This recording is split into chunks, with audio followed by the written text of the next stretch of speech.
So what's going on with this headline then? Britain has become the Western capital for Sharia courts, with men able to end their marriages by saying divorce 3 times.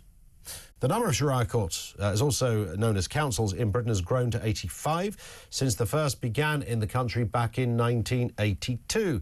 Muslims from across Europe and North America are increasingly turning to Britain's Sharia courts, which operate as informal bodies issuing religious rulings on marriage and family life. These aren't courts that do murder trials or anything like that, by the way. This is, as I mentioned, marriage, family life is essentially the area. About 100,000 Islamic marriages are believed to have been conducted in Britain, many of which are not officially registered with civil authorities. Let's speak to Ahsan Ahmedi, spokesperson for the London Muslim Association. Ahsan, lovely to have you with us, sir. Thank you for coming on. It's always good to get clarity on these things. Otherwise, as I'm sure you're aware, you know, headlines can run away and people extrapolate all sorts of inaccuracies. So just talk us through it then. I mean, I've broadly said some of it there. Sharia courts have been around since 1982. Probably loads of Muslims didn't even know that. So it's a long while. What are they for? What do they do? Why do we need them? Thank you, Ian, for inviting me. Hello to your listeners, and thank you very much for a very fair introduction there, by the way.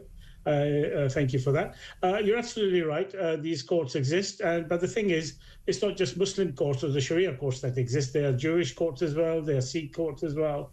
So all religions have some sort of courts.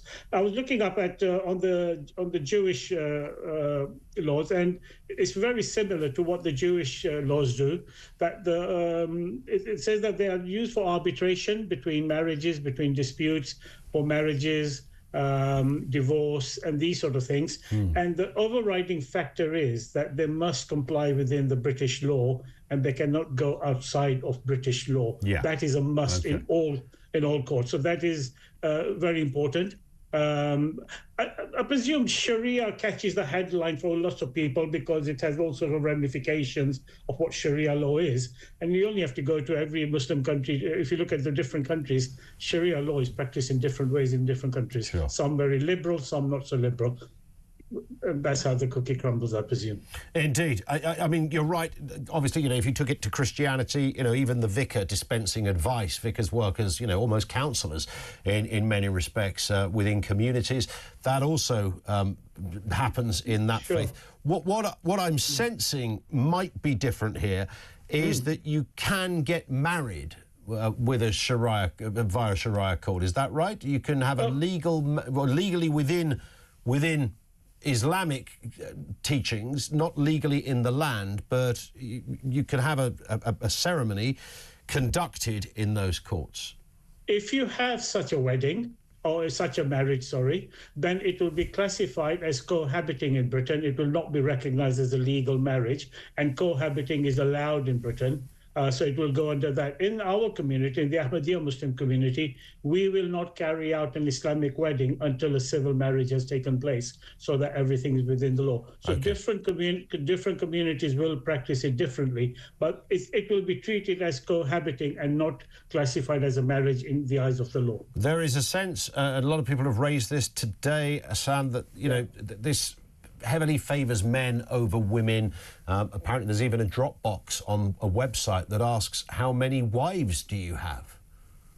Yeah, in Britain you're not allowed to have, you cannot marry more than once. The only, I think, exception to that is that if you're already married to more than one wife in a different country, and it doesn't have to be an Islamic country because some countries do allow more than one wife, and you can then bring those wives over as your legal wives because they are already married elsewhere. But you cannot come to this country and then get married to more than one wife, pretending that it's allowed in Islam. So why would there be a drop box asking how many wives you have? Where is the drop box? Sorry. So I'm told there's an internet site around this entire area where one of the questions asks how many wives do you have? Well, if in our community, in the Ahmedi Muslim community, the reason we would ask that is that if they got more than one wife, then we would not allow another marriage to take place because British law does not. So I couldn't come to you if I was a Muslim and say, yeah, I've got 3, but I fancy a 4th. That wouldn't be allowed. Wouldn't be allowed at all. You'd kick me out. We'd kick you out certainly, and I actually, in our community, I'm one of those guys who helps people in marriage circle, in marriage, finding partners, etc. And this is a strict rule within ourselves that if you are already married in this country, we will not allow you to marry another. What about this disparity in treatment of men and women? Is it true that, you know, when it comes to a couple separating, and, you know, it's never nice when that happens, that there is a sort of an inbuilt agreement that the bloke will get more than the woman? That's just the way the cookie crumbles. Is that true or false?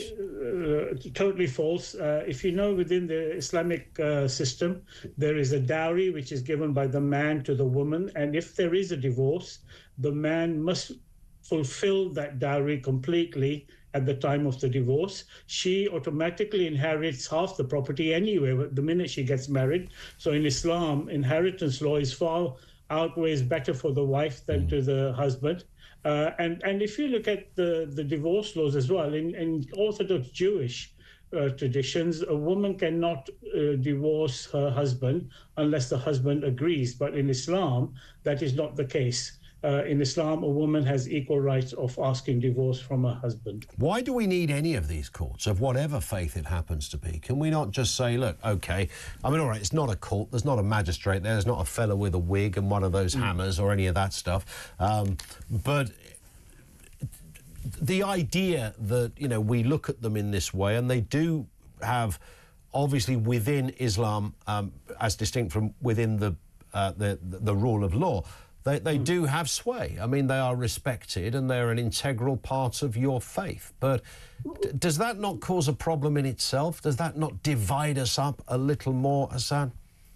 I'm not sure, because it sometimes serves a purpose, because there is a civil arbitration law, which I think the Arbitration Act of 1996, which allows British citizens to resolve civil disputes through arbitration. It should be classified as that, because I'm an interpreter by profession, and I go to county courts for a lot of these arbitrations where the judge wants the best, if the two parties can resolve an agreement between them without having to come to the court. So that's what the Islamic or the Sharia laws courts would do. Sure. They would help the couple come to an agreement without having to go to court and have a big fight and lots of money spent, if you can do it within that. Because these courts are free. You don't pay for anything. It's a public service that they give them. So it's a very good service. Okay. In many ways. I'm not saying 100% in all the courts. I think every court should be judged by its case, but certainly in the Ahmedi Muslim community, we are very strict on making sure that everything is done fairly. All right, Ahsan, nice to have you with us. By the way, can I just ask, would you like more powers for Sharia courts? Would you like to see a system that has some real teeth to it, where you could have jurisdiction over other areas of life? I think 99% of the time, British law is more than adequate. It's probably amongst the best laws in the world.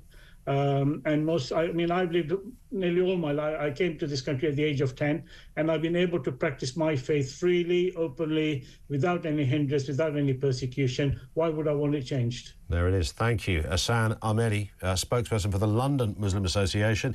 Nothing to fear here with Sharia courts. He made the point at the beginning there that other faiths also have similar systems with different names where they attempt, and this, by the way, is marriage and family life, mostly sorting out those problems, keeping it within your own faith. There it is, very simple process. I mean, I've had that explained to me before like that. The question, and he did rightly point out, it's the word Sharia. You know, you start thinking about, you know, lobbing gay people off buildings and going, that's what the ISIS boys do. That's what it's about. Well, it isn't about that. I mean, I think we have to, as a matter of fact, state that. It isn't about that. But is there any reason to fear a Sharia court?